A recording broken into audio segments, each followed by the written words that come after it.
프랑스어, 스페인어, 일본어, 한때 홍콩 대학가에서 가장 인기 있던 외국어 과목들이었습니다. 하지만 지금 그 순위표는 완전히 뒤집혔습니다. 강의실 앞에는 한국어 수업 정원 마감 안내문이 붙고 학생들은 새벽부터 대기표를 뽑기 위해 줄을 서며 강의를 듣지 못한 학생들은 담당 교수에게 수십 통의 메일을 보냅니다. 토픽, 그러니까 한국어 능력 시험 응시자는 불과 1년 사이 거의 2배 가까이 늘어났고 어학원은 대기자만 수백 명입니다. 이건 단순한 K-팝의 여파도 일시적 유행도 아닙니다. 한국어가 지금 이 도시의 대학과 골목, 교실과 생활을 조용하지만 강하게 잠식해 들어오고 있습니다. 왜 하필 한국어일까요? 무슨 이유로 이토록 많은 홍콩 사람들이 자모 하나하나를 따라 쓰며 낯선 언어를 자신의 말로 만들고자 하는 걸까요? 여러분의 좋아요 버튼에 힘을 얻어 비디오를 재생하겠습니다. 바로 지금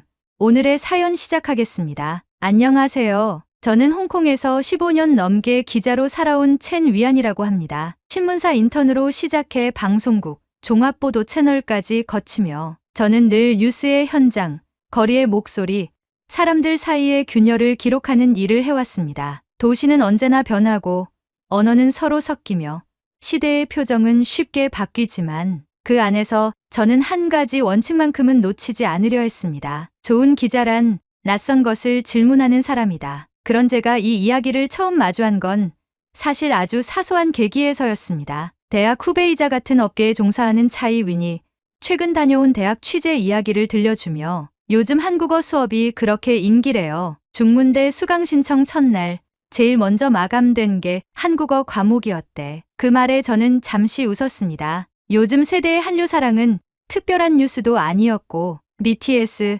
블랙핑크, 오징어 게임 같은 콘텐츠의 파급력은 이미 세계적이었으니까요. 하지만 이상하게도 그 말이 머릿속을 맴돌았습니다. 늘 프랑스어나 스페인어, 일본어가 강세였던 외국어 과목에서 갑자기 한국어가 가장 빨리 마감된 강좌가 되었다는 건 단순한 유행의 결과일까? 그 다음 날 저는 교육부 통계를 찾아보기 시작했고 한국어 능력 시험, 그러니까 토픽의 응시자 수가 작년 대비 거의 2배 가까이 증가했다는 자료를 발견했습니다. 그 순간 저는 직감적으로 느꼈습니다. 이건 단순한 현상이 아니다. 뭔가 더 깊은 게 있다. 왜 지금, 왜 한국어일까? 그 의문은 점점 더 커졌고 저는 곧바로 취재를 시작하기로 마음먹었습니다. 휴일이던 토요일 아침, 직접 카메라 장비를 챙겨 중문대로 향했습니다. 외국어 강의동으로 향하는 캠퍼스의 계단을 오르면서도 저는 마음 한편이 묘하게 울리는 듯한 기분을 떨칠 수 없었습니다. 도착한 강의동은 생각보다 조용했지만 복도 곳곳에는 강의실 문이 열리기를 기다리는 학생들이 삼삼오오 모여 있었습니다. 강의실 앞 벽면에는 한국어 1단계, 한국어 회화 A반이라는 종이 표지와 함께 수강 정원이 마감되었음을 알리는 안내문이 덧붙여져 있었고 기다리는 학생들 중 일부는 자리에서 교재를 펴고 잠오음을 연습하고 있었습니다. 그 풍경은 기자로서의 제 본능을 자극하기에 충분했습니다. 캠퍼스에서 만난 2학년 학생 황윤희는 망설임 없이 이렇게 말했습니다. 처음엔 드라마를 자막 없이 보고 싶어서였어요. 근데 이 언어엔 뭔가 특별한 리듬이 있어요. 발음도 말투도 부드러운데 정확하달까요? 그리고 한국어엔 감정이 묻어나는 표현이 많잖아요. 그래서 자꾸 배우고 싶어졌어요. 그 옆에서 조용히 있던 장지안이라는 학생은 좀 더 현실적인 이유를 덧붙였습니다. 한국 게임 회사에서 인턴하고 싶어요. 요즘 한국 기업들이 콘텐츠나 기술 쪽으로 강하잖아요. 근데 지원하려면 토픽 고득점이 필요하대서 지금은 일단 회화랑 듣기부터 집중하고 있어요. 학생들의 눈빛은 놀랄 만큼 단단했습니다. 그 말엔 유행을 좇는 가벼움이 아닌 지금 자신의 삶을 조금이라도 더 나아지게 만들고 싶다는 현실적인 동기가 짙게 배어 있었습니다. 저는 취재를 더 확장하기로 했습니다. 중문대 외에도 친례대, 시립대, 몇몇 사설 어학원과 문화센터를 돌며 한국어 수업이 어떻게 열리고 있는지를 살펴보았습니다. 놀랍게도 어느 곳이나 분위기는 비슷했습니다. 교실 안은 한글 자음과 모음이 나란히 적힌 화이트보드, 창가엔 한글날 행사 안내라는 포스터, 책상마다 펼쳐진 연습장에는 안녕하세요.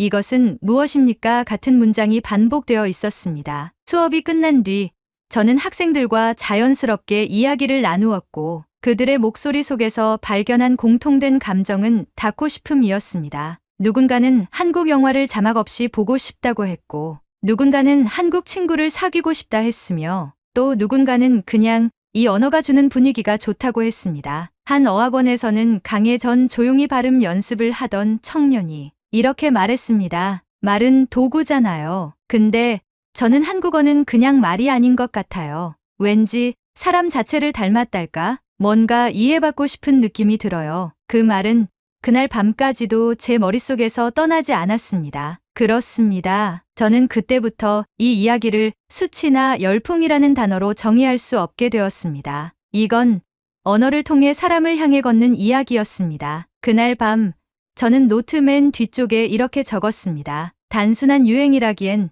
이들의 눈빛은 너무 오래 타오르고 있다. 그리고 나는 그 눈빛의 안쪽이 궁금해졌다. 취재를 거듭할수록 저는 점점 더 혼란스러워졌습니다. 처음에는 한류에 따른 일시적 열풍 혹은 이색 트렌드를 소개하는 가벼운 취재라고 여겼습니다. 하지만 대학 강의실, 어학원, 문화센터를 돌며 만나는 사람들의 눈빛과 목소리는 단 한 번도 가볍지 않았습니다. 그들의 말에는 단순한 흥미나 유행이 아니라 삶의 방향을 바꾸고 싶다는 간절한 의지가 실려 있었고 저는 마치 번역할 수 없는 마음의 결을 카메라를 사이에 두고 오롯이 마주하고 있다는 느낌을 받았습니다. 그 중에서도 가장 인상 깊었던 장소는 중문대 한국어 교육문화원이었습니다. 대학 캠퍼스 가장 높은 언덕 끝에 자리 잡은 이 건물은 외견상 평범한 강의실처럼 보였지만 그 내부에는 어떤 이정표처럼 단단한 역사가 서려 있었습니다. 정갈하게 정리된 교재 선반,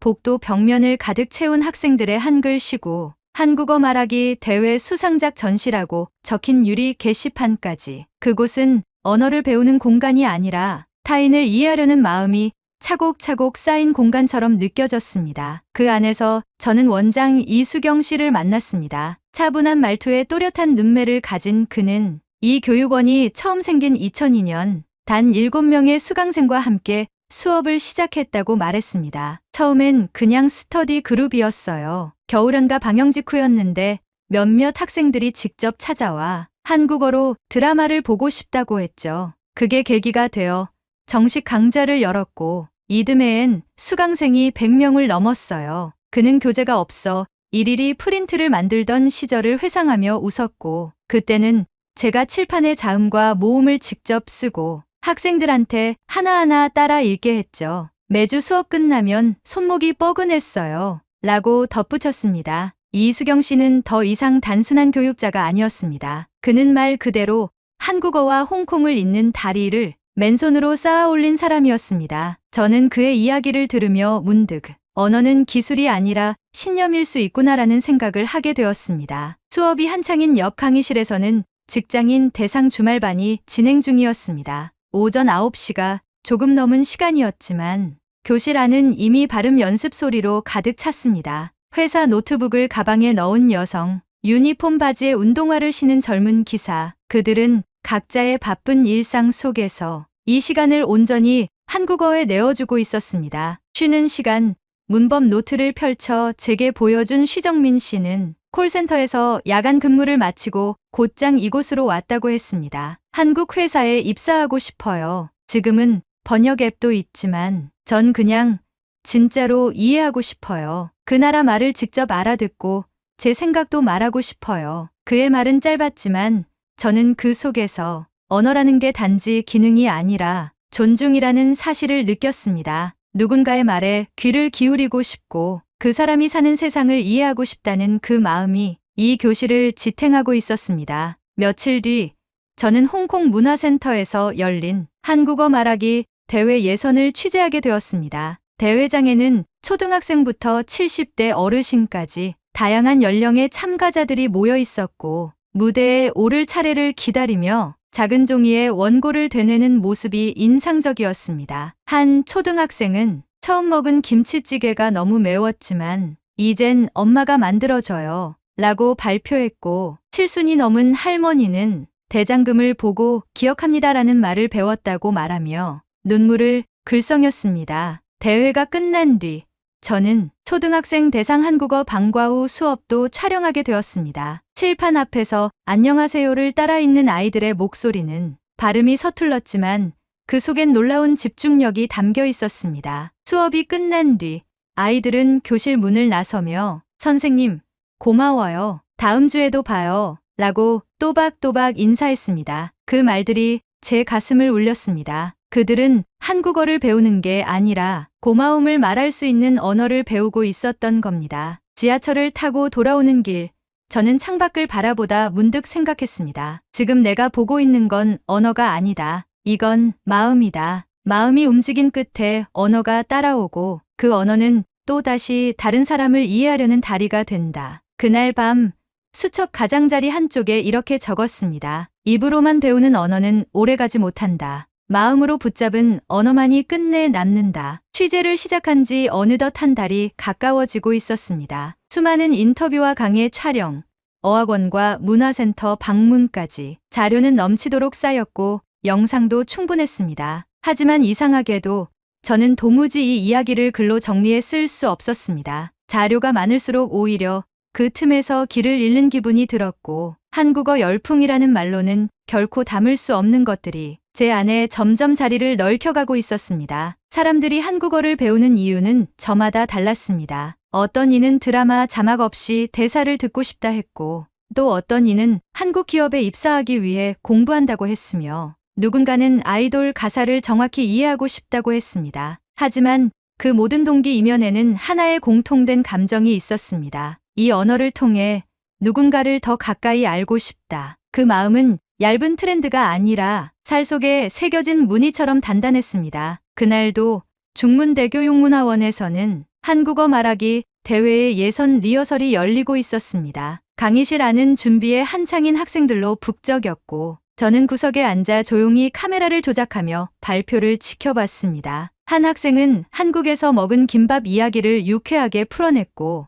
또 다른 학생은 자신의 버킷리스트 중 첫 번째가 한국 친구를 만나 내 얘기를 한국어로 해보는 거지라고 말했습니다. 그 말들이 어쩐지 제게는 유난히 크게 들렸습니다. 언어는 기능이지만 그 기능을 꿈으로 옮기는 건 언제나 마음이니까요. 리허설이 끝난 뒤 어수선한 강의실을 빠져나와 복도를 걷던 중이었습니다. 바닥에 한 장의 종이가 떨어져 있는 것이 눈에 띄었습니다. 누군가 무심코 흘린 발표 원고였던 것 같습니다. 그냥 지나치려다 습관처럼 종이를 집어들었고 거기엔 짧은 시 한 편이 적혀 있었습니다. 이름은 말에 담긴 마음이라서 나는 한국어로 나를 다시 불러봅니다. 발음이 어려워도 괜찮아요. 마음은 천천히 말이 되니까요. 시를 읽는 순간 저는 말없이 한참을 그 자리에 서 있었습니다. 시 자체는 매우 단순하고 조용했지만 그 안에는 제가 그동안 취재를 통해 마주했던 수많은 사람들의 얼굴과 말이 고스란히 담겨 있었습니다. 처음 자모를 따라 쓰던 초등학생,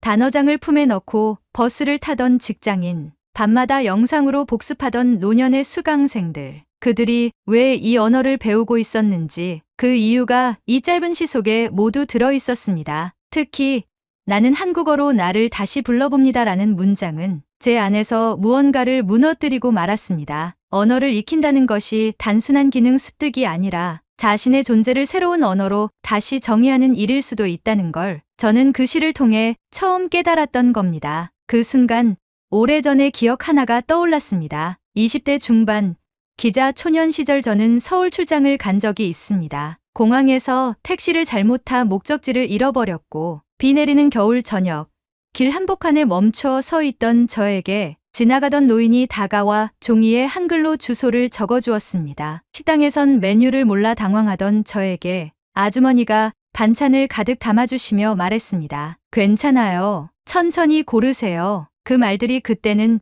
그저 친절한 장면으로만 느껴졌지만 지금 돌이켜보면 그건 언어 너머의 마음이었습니다. 한국어를 하지 못하던 저에게 그들은 먼저 다가와 제 세계를 이해하려 했고 그 마음은 말보다 더 또렷하게 전달되었습니다. 이제 저는 그 반대편을 보고 있었습니다. 한국어를 배워 타인을 이해하려는 이들. 그들의 발음이 서툴고 억양이 조금 다르더라도 그 안에는 닿고 싶다는 마음이 분명하게 살아 있었습니다. 그날 밤 저는 오래 묵혀둔 취재 노트를 펼쳤습니다. 그동안 숫자와 통계, 강의 영상들로만 가득했던 수첩이 이제는 하나의 마음을 담을 준비가 된 것 같았습니다. 저는 그날 이렇게 적었습니다. 말이 사람을 만든다는 말은 반쯤만 맞다. 사람이 말을 품을 때 말은 마음이 된다. 나는 지금 한국어를 배우는 사람들의 마음을 품는 중이다. 편집실은 늘 조용했습니다. 그곳은 말보다 침묵이 더 많은 공간이었고 저는 그 침묵 속에서 수없이 반복되는 화면을 들여다보고 있었습니다. 한국어를 배우는 사람들, 자음과 모음을 따라 쓰던 손끝, 발음을 되뇌는 입술, 그리고 말 너머에 가만히 숨겨진 진심. 처음엔 단순한 리포트로 시작했지만 지금 제 앞에 놓인 이 영상들은 분명 무언가 달랐습니다. 사람들의 말에는 시간이 담겨 있었고 그 시간이 쌓인 끝엔 하나의 언어가 아닌 하나의 마음이 형성되어 있었습니다. 그래서 저는 결심했습니다. 이 이야기는 단지 기사로 끝날 수 없다고요. 누군가를 이해하려는 마음은 어쩌면 세상에서 가장 기록할 가치가 있는 일이니까요. 저는 이 이야기를 다큐멘터리 시리즈로 만들기로 했습니다. 제목은 고민할 필요도 없었습니다. 한글을 꿈꾸는 아이들, 그보다 더 솔직한 이름은 없었습니다. 그들은 단지 한글을 배우는 것이 아니라 그 언어를 통해 누군가와 마음을 나누는 방법을 배우고 있었기 때문입니다. 편집 작업은 생각보다 오래 걸렸습니다. 사람의 말을 기록한다는 건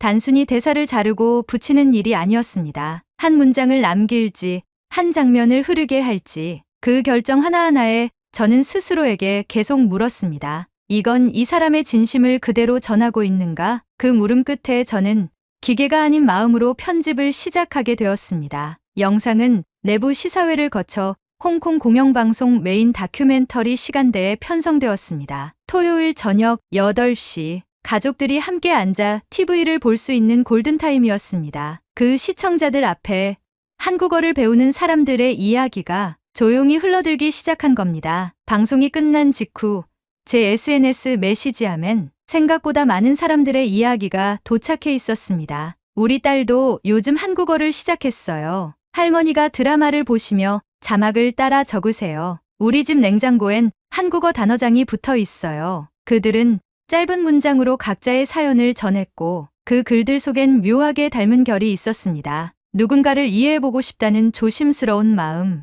그리고 그 마음에 응답받은 순간의 따뜻함. 며칠 뒤 말하기 대회에 나섰던 한 학생이 저를 찾아왔습니다. 조금은 쑥스러운 얼굴로 그는 말했습니다. 기자님, 영상 나가고 며칠 뒤에 한국에서 한 학생한테 메일이 왔어요. 그 메일을 쓴 이는 경기도에 사는 여고생이었습니다. 영상 속시를 보고 감동을 받았다고 했고 이메일 마지막에는 이런 제안이 적혀 있었습니다. 혹시 저랑 언어 교환을 해보실래요? 저는 당신에게 한국어를, 당신은 저에게 광둥어를 알려주면 좋겠어요. 우리 서로의 말을 배우면서 서로의 마음도 알게 되지 않을까요? 그 말을 듣는 순간 저는 잠시 말을 잃었습니다. 취재 중 수없이 들었던 단어들보다 그 이메일 한 통이 더 강력하게 이 다큐멘터리의 의미를 증명해주고 있었습니다. 이건 그저 이야기 하나로 끝날 수 있는 일이 아니었습니다. 말과 말, 마음과 마음이 이어지는 작고 확실한 움직임이 시작되고 있었던 겁니다. 그 연결은 곧 퍼져나갔습니다. 한국어를 배우는 홍콩 학생들 사이에서 온라인 언어 교환 플랫폼에 가입이 늘기 시작했고 처음엔 낯설어하던 학생들도 하나둘씩 영상통화로 인사를 나누고 짧은 문장을 주고받기 시작했습니다. 오늘 뭐 먹었어요? 날씨가 좋아요. 피곤하지만 기뻐요. 서툰 문장이었지만 그 안엔 정확한 감정이 담겨 있었습니다. 어떤 언어든 말이 되는 데는 시간이 걸립니다. 하지만 이해하려는 마음은 그보다 훨씬 빠르게 상대를 향해 다가간다는 것을 저는 처음으로 깨달았습니다. 기자 생활을 하며 수많은 이야기를 기록해왔습니다. 정치와 경제, 갈등과 해결, 그 모든 사연 속에서도 이토록 조용하고 이토록 확실하게 사람을 움직이는 이야기는 드물었습니다. 그날 이후 저는 거리에서 들리는 한국어에 한 번 더 귀를 기울이게 되었습니다. 마트에서 감사합니다라는 소리가 들릴 때, 카페에서 안녕하세요라고 인사하는 이들이 있을 때, 저는 그 소리가 낯선 말이 아니라 누군가가 누군가를 이해하고자 하는 첫 번째 인사처럼 느껴졌습니다. 방송 마지막 내레이션을 녹음할 때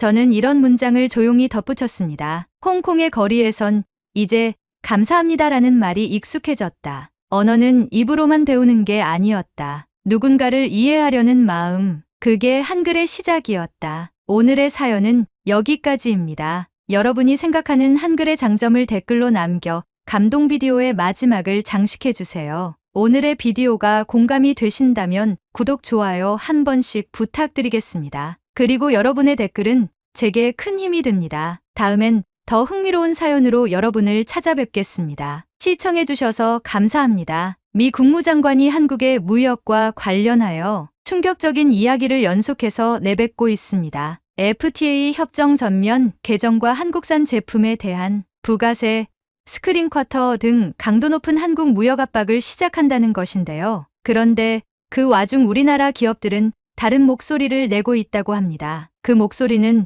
미국의 각 매체로 뻗어나가고 있다는데요. 여러분의 좋아요 버튼에 힘을 얻어 비디오를 재생하겠습니다. 바로 지금 오늘의 사연 시작하겠습니다. 안녕하세요. 저는 클레어 맥켄지라고 합니다. 미국의 칼럼니스트로서 또 다큐멘터리 감독으로서 미국의 산업과 무역 정책을 기록해온 지난 15년의 시간 동안 저는 언제나 숫자와 현실을 기준으로 움직여왔습니다. 감성이나 관용보다는 원칙과 논리가 먼저라는 것을 저는 체득해왔고 제 시선은 언제나 냉정해야 한다고 믿었습니다. 그리고 솔직히 말씀드리자면 저는 오랜 시간 자유무역이라는 말에 의심을 품어왔습니다. 무언가를 자유롭게 나눈다는 개념이 정작 가장 중요한 우리 노동자들에게는 무엇 하나 돌아오는 것이 없다는 사실을 제 눈으로 봐왔기 때문입니다. 이제는 그 누구도 부정하지 않는 사실이지만 미국은 지난 수십 년간 지속적인 무역 적자에 시달려왔습니다. 값싼 수입품들이 우리의 공장을 무너뜨리고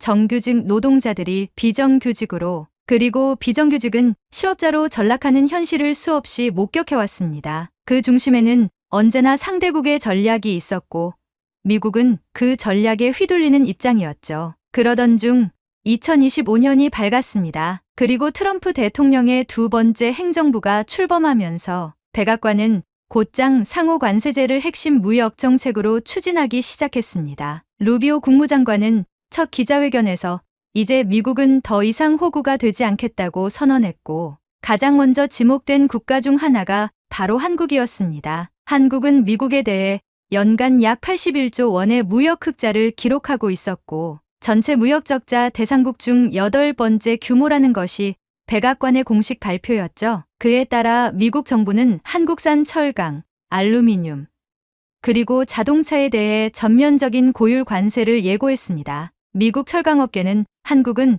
자국 내 부가세를 환급해주는 구조를 활용해 사실상 미국 기업의 불공정한 이익을 누리고 있다고 주장했고 이 문제는 곧 언론과 정치권의 논쟁거리로 번졌습니다. 저는 뉴욕타임스 칼럼에 다음과 같은 문장을 썼습니다. 한국은 형제국이라는 허울 뒤에 숨어 미국의 일자리를 훔친 경쟁자다. 이 문장은 곧바로 수많은 반향을 일으켰습니다. 일부는 제게 이성을 잃은 국수주의자라는 낙인을 찍었고 다른 일부는 현실을 직시한 용기 있는 비판이라며 지지를 보내왔습니다. 저는 후자의 반응에 더 마음이 기울었습니다. 제 눈에 비친 한국은 단순히 기술력 있는 수출국이 아니라 정교하게 설계된 무역 전략을 통해 미국 산업의 뿌리를 흔드는 존재였습니다. 그래서 저는 단순히 칼럼을 쓰는 것에서 멈추지 않기로 했습니다. 직접 한국을 가보고 그 실체를 취재하기로 결심했습니다. 제 목표는 분명했습니다. 한국의 숨겨진 무역 전략과 품질을 무기로 삼은 경제 침략의 실체를 밝히겠다. 그것은 단순한 현장 방문이 아닌 일종의 탐사 저널리즘이자 다큐멘터리 프로젝트였습니다. 미국에서 보도자료와 통계 수치만으로 접했던 한국 제조업의 민낯을 직접 확인하고 그것이 어떤 방식으로 미국 시장을 잠식하고 있는지를 시청자들에게 보여주는 것이 이 작업의 핵심이라고 생각했습니다. 뉴욕의 제작사에서도 이 프로젝트에 관심을 보였습니다. 정치와 경제가 충돌하는 한복판에 서 있다는 기획의도는 확실했고 무엇보다 미국이 더 이상 희생양이 되어선 안 된다는 주장은 당시 정권의 기조와도 맞아떨어졌습니다. 그런 배경 덕분에 저는 비교적 빠르게 취재 여정을 준비할 수 있었고 곧 인천행 항공편에 몸을 실었습니다. 비행기 안에서 저는 긴 노트를 펼쳐 여러 가지 계획을 정리했습니다. 서울, 인천, 경기 일대를 중심으로 수출 제조업체들을 인터뷰하고 그들이 어떻게 미국 시장에 진입했는지, 어떤 방식으로 가격을 맞추고 있는지를 추적할 예정이었습니다. 현장의 목소리를 수집해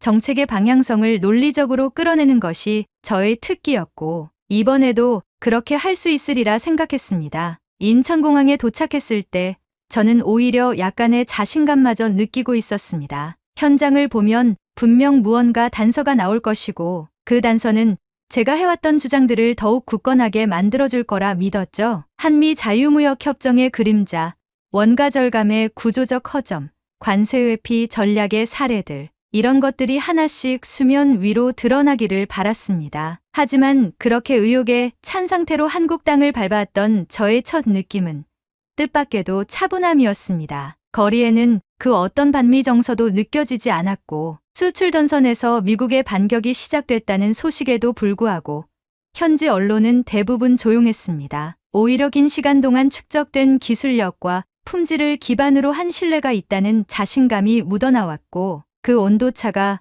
묘하게 저를 당황하게 만들었습니다. 그러나 저는 애초부터 감정에 흔들릴 생각은 없었습니다. 진실은 감정이 아닌 사실로 입증되는 것이며, 숫자는 언제나 거짓말을 하지 않는다고 믿었기 때문입니다. 그래서 그 다음날부터 저는 곧장 현장 취재에 나섰고, 한국의 수출 산업을 구성하는 여러 기업들과 사람들을 만나기 시작했습니다. 한국에 도착한 이후 저는 곧장 일정에 맞춰 서울과 인천, 그리고 경기도 일대의 여러 제조업체를 방문하기 시작했습니다. 사전에 연락을 취했던 업체들은 대부분 인터뷰와 현장 촬영을 흔쾌히 수락해 주었고, 그것이 오히려 저를 조금은 당혹스럽게 만들었습니다. 예상했던 긴장감이나 경계심은 거의 느껴지지 않았고, 모두가 오히려 자부심 가득한 얼굴로 공장을 소개하고 제품을 설명해 주었습니다. 서울 외곽의 한 전자 부품 회사에서는 이른 아침부터 조립 라인이 분주히 움직이고 있었습니다. 제가 도착했을 때 한 청년 노동자가 라인 옆에서 고장난 기계를 땀에 젖은 손으로 직접 분해하고 있었고, 상사는 고개를 끄덕이며 저 친구, 원래 전공은 경영학이었어요. 기계는 독학으로 배웠죠. 라고 말했습니다. 저는 놀라지 않을 수 없었습니다. 효율과 단가만 생각했던 제 예상을 완전히 벗어나는 장면이었습니다. 그날 오후 인천의 한 수출 중소기업에서 만난 대표 김윤철 씨는 40 중반의 단단한 인상이 인상적인 사람이었습니다. 깔끔하게 정돈된 작업복 차림으로 직접 저를 맞이하며 공장을 안내해주던 그는 인터뷰가 시작되자 진지한 얼굴로 말했습니다. 우린 싸게 팔 생각 없어요. 대신 품질은 지킵니다. 그게 우리가 살 길이고 미국이 우리를 선택해준 이유예요. 그의 말이 머릿속을 맴돌았습니다. 저는 그동안 한국이 싼 값에 물건을 밀어넣는다고만 생각해왔지만, 실제로 만난 사람들은 단순한 가격 경쟁이 아니라 품질로 버텨온 시간에 대해 이야기하고 있었어요. 특히 그는 미국의 한 대형 유통업체와의 거래 사례를 꺼내며 이렇게 덧붙였습니다. 처음엔 중국산과 비교당했어요. 그런데 납기 한 번 어긴 적 없고 품질 클레임도 없으니까 가격이 좀 비싸도 우리 걸 고르더라고요. 그게 신뢰죠. 그 말 속엔 분명한 자부심이 담겨 있었고, 동시에 수없이 많은 시련을 견뎌온 흔적이 묻어 있었습니다. 그때부터였던 것 같습니다. 제가 이 프로젝트를 처음 시작할 때 머릿속에 그려두었던 경제 침략의 논리가 흔들리기 시작한 것은요. 눈앞의 사람들은 단지 이윤을 위해 움직이는 기계적인 존재가 아니었습니다. 그들은 저마다의 생계를 걸고 동시에 어떤 신념을 품은 채 일하고 있었습니다. 경기도의 한 기계 부품 공장에서는 점심시간에 공장 구내식당에서 식사를 함께 했습니다. 식판에 담긴 반찬은 소박했지만 사람들 사이의 분위기는 따뜻했습니다. 그중 한 사람인 송미정 기사님은 식사를 마친 뒤 저에게 이렇게 말했습니다. 미국에서 다시 관세 매긴다 해서 좀 걱정이 됐어요. 그래도 우린 그대로 할 거예요. 원래대로 싸게 안 팔아도 좋으니까 잘 만든 걸로 믿음을 줘야죠. 그녀의 말은 단순했지만 그 안에는 어떤 단단함이 있었습니다. 저는 순간 아무 말도 할 수 없었습니다. 칼럼 속에서 제가 말했던 문장들이 이 사람들의 얼굴 앞에서는 너무 건조하게 느껴졌습니다. 일자리를 훔쳤다. 경제 침략이다. 그 표현들이 과연 이 노동자들의 하루와 맞닿아 있는 언어였을까요? 수치를 근거로 내세운 제 주장이 이 사람들의 손끝에서 흘러나온 땀의 무게를 설명할 수 있었을까요? 며칠 후에는 수출 전용 컨테이너를 다루는 창고 현장을 취재하게 되었습니다. 강풍이 부는 날이었지만 일꾼들은 방한복을 입고 거대한 철제 박스를 쉴 새 없이 옮기고 있었습니다. 박스 하나하나엔 미국 도시 이름들이 적혀 있었고 저는 그 글씨를 바라보며 이상하게 가슴이 먹먹해졌습니다. 이 안에 담긴 건 단순한 제품이 아니라 어떤 신뢰와 약속일지도 모른다는 생각이 들었기 때문입니다. 그날 밤 숙소로 돌아와서 저는 처음으로 노트북을 닫고 조용히 창밖을 바라보았습니다. 서울의 밤은 뉴욕과는 다르게 느껴졌습니다. 고요하면서도 단단했고 복잡하지만 흩어지지 않는 질서가 있었습니다. 저는 그 순간 처음으로 제 안에서 어떤 균열이 생겨나고 있음을 느꼈습니다. 제가 믿어온 원칙과 숫자 너머에 그간 보지 못했던 진실이 숨겨져 있었던 것 같았습니다. 다음 날 인터뷰를 정리하던 중 제작사 쪽에서 연락이 왔습니다. 단가 비교와 이익률 자료는 어떻게 돼가요?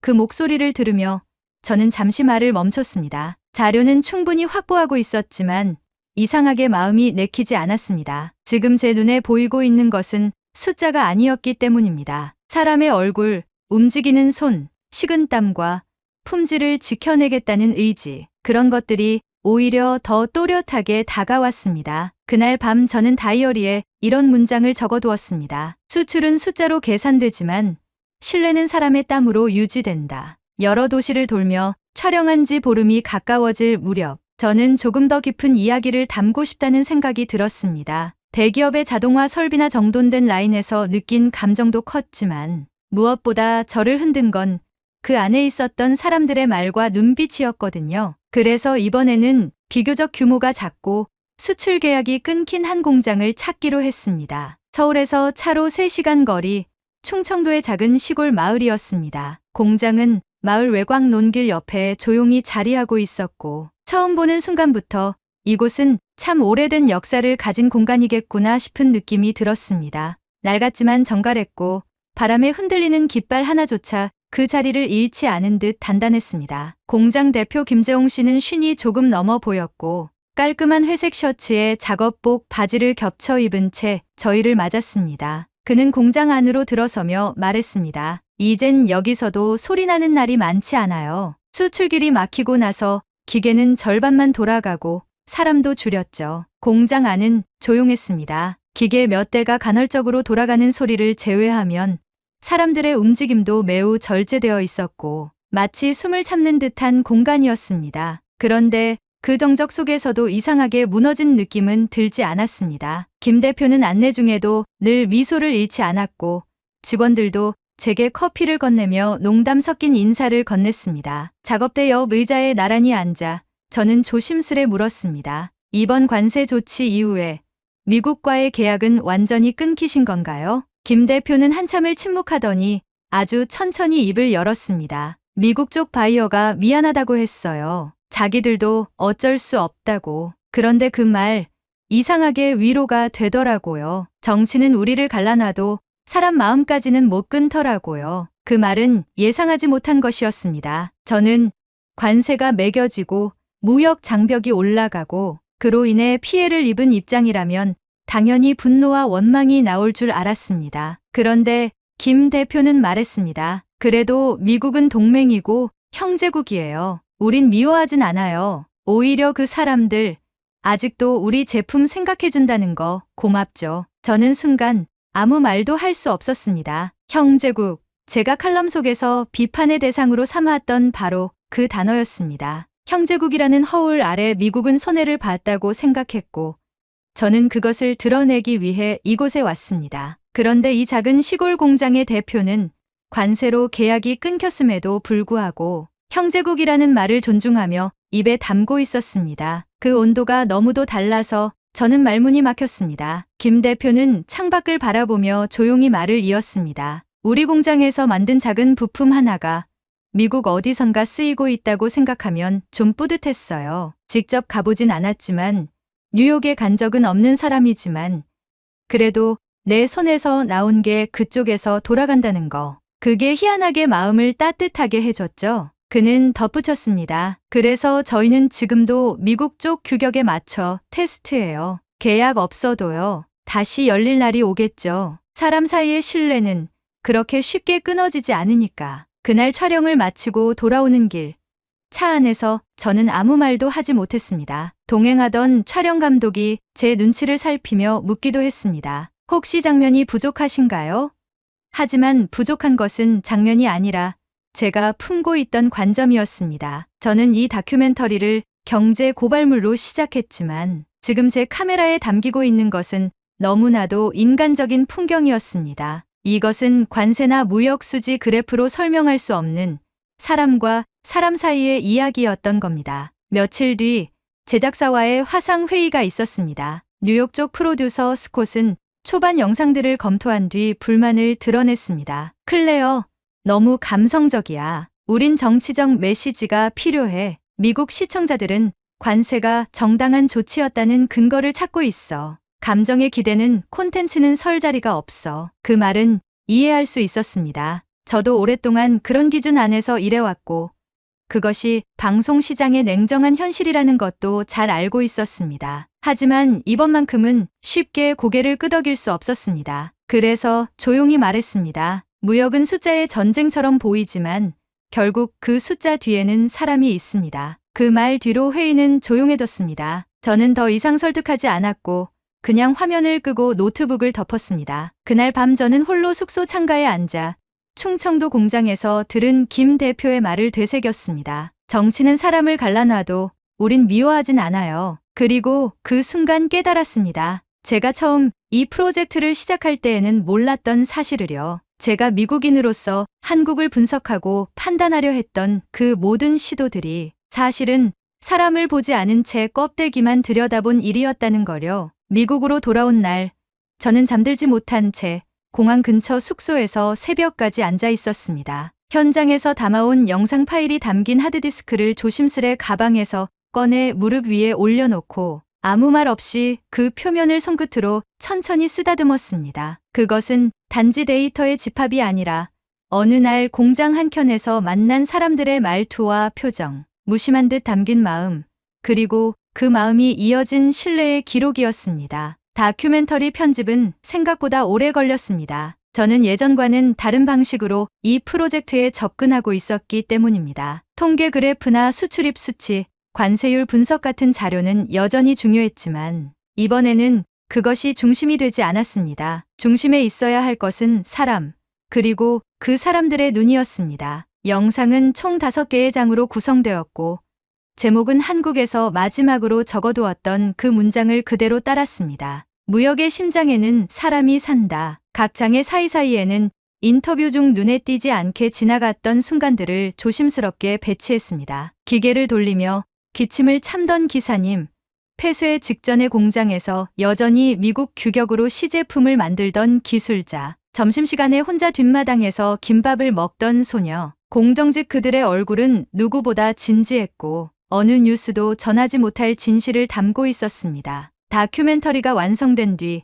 저는 그것을 몇몇 플랫폼에 제안하기 시작했습니다. CNN, HBO, 그리고 넷플릭스까지 여러 방송사와 스트리밍 서비스에 기획안을 보냈습니다. 예상대로 처음 반응은 조심스러웠습니다. 감정의 기대는 다큐는 상영이 어렵다. 공정 메시지가 부족하다. 미국인의 시선이 아닌 상대국에 기울었다는 비판이 우려된다. 그런 피드백이 이어졌지만 저는 개의치 않았습니다. 전에는 이 말들이 저를 흔들었을지 몰라도 지금은 달랐습니다. 이 작품은 단지 칼럼 한 편으로 끝낼 수 없는 이야기였습니다. 그리고 제 안에서도 그렇게 끝나지 않았습니다. 저는 이 영상을 통해 수출입 수지를 해석하려 하지 않았고 누가 이겼는지 누가 손해를 봤는지를 따지려 하지 않았습니다. 그보다는 그 모든 수치 뒤에 있는 사람의 마음과 기술, 그리고 신뢰를 보여주고 싶었습니다. 그것이 저의 마지막이자 가장 진심 어린 무역 이야기였습니다. 몇 달 뒤 제작사 중 한 곳에서 연락이 왔습니다. 다큐멘터리는 HBO 다큐멘터리 경쟁 부문에 소개되기로 결정되었고 시장에서의 반향보다는 사람에 대한 존중이 느껴진다는 평가와 함께 의외의 관심이 이어졌습니다. 저는 그 뉴스를 받아들고 잠시 말없이 웃었습니다. 세상이 빠르게 흘러가는 동안에도 어떤 이야기는 사람들에게 스며드는데 시간이 필요하다는 것을 알게 된 순간이었습니다. 그즈음 저는 다시 한국행 비행기를 예약했습니다. 마무리되지 않은 마음이 남아 있었고 반드시 다시 만나야 할 사람들이 있었기 때문입니다. 도착한 날 저는 곧장 충청도의 그 공장으로 향했습니다. 처음 봤던 때보다 한층 더 조용해진 마을은 여전히 똑같은 하늘을 품고 있었고 논길 옆에 오래된 간판은 바람에 흔들리면서도 제 자리를 지키고 있었습니다. 공장 문을 열고 들어섰을 때 익숙한 기계음이 들렸습니다. 예전보다 적은 인원이었지만 여전히 그곳은 작업 중이었습니다. 김재홍 대표는 여전히 같은 옷차림으로 저를 맞이했고 저를 보자마자 웃으며 말했습니다. 보내신 영상 저희도 봤어요. 직원들이 울더라고요. 고맙습니다. 저는 고개를 숙이며 말했습니다. 오히려 제가 더 감사합니다. 제가 몰랐던 걸 이곳에서 알게 됐으니까요. 공장은 최근 다시 미국 바이어와 연락이 닿았고 관세 완화와 무관세 품목 전환 논의가 진행 중이라고 했습니다. 모두가 다시 희망을 조금씩 품기 시작했다고 했고 김 대표는 자신보다 직원들이 더 기뻐했다고 말했습니다. 저는 그 말을 들으며 이 모든 여정이 결국 사람에게로 돌아온다는 걸 다시금 확인할 수 있었습니다. 공장 한켠에는 예전처럼 미국 규격으로 제작된 작은 부품들이 정돈되어 있었고 그 위엔 출하대기라는 스티커가 붙어 있었습니다. 제가 마지막 장면으로 카메라에 담았던 것은 그 위로 흘러드는 따뜻한 오후 햇살이었습니다. 그날 저는 혼자 작은 뒷마당에 앉아 노트북을 열고 마지막 내레이션을 기록했습니다. 정치와 관세는 사람을 갈라놓지만 신뢰는 다시 이어줍니다. 저는 이제 믿습니다. 무역의 심장에는 사람이 산다는 것을. 오늘의 사연은 여기까지입니다. 한미무역에 대한 여러분의 생각을 댓글로 남겨 감동 비디오의 마지막을 장식해주세요. 오늘의 비디오가 공감이 되신다면 구독, 좋아요 한 번씩 부탁드리겠습니다. 그리고 여러분의 댓글은 제게 큰 힘이 됩니다. 다음엔 더 흥미로운 사연으로 여러분을 찾아뵙겠습니다. 시청해주셔서 감사합니다.